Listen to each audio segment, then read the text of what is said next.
পায়।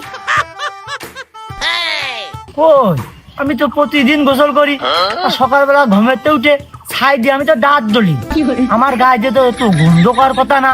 ওই গন্ধ নয়, তালি জড়িবটির গন্ধ। আমি পারি না আর পারি না। রিজাউল, তুমি বাতাসটা বড় দূষিত করে ফেলো। আমার নিঃশ্বাস নিতে কষ্ট হয়।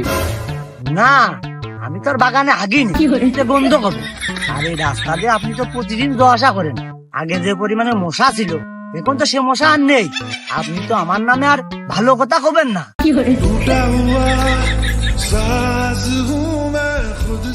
তুমি যেসব খারাপ জিনিস খাও, এতে তোমার অসুখ হবে।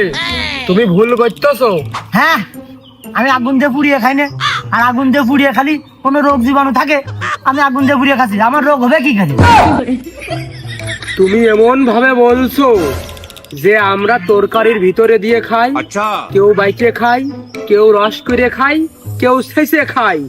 আর তুমি বেশি বুদ্ধিমান, তাই তুমি আগুন দিয়ে খাও। আরে পাগল, খাওয়াটাই তো নিষেধ। এই যে এর বউ ও নিয়ে চলে যায়, স্কুলের ছেলে পেলে স্কুলের জিনিসপাতি চুরি করে নিয়ে বাড়ি চলে যায়। এনে আগুন জ্বালায়, ওনে আগুন জ্বালায়। আবার ছেলে পেলে একটা চুরি করে খায়, ওরটা চুরি করে খায়। ওতে কোনো সমস্যা হয় না। আর আমি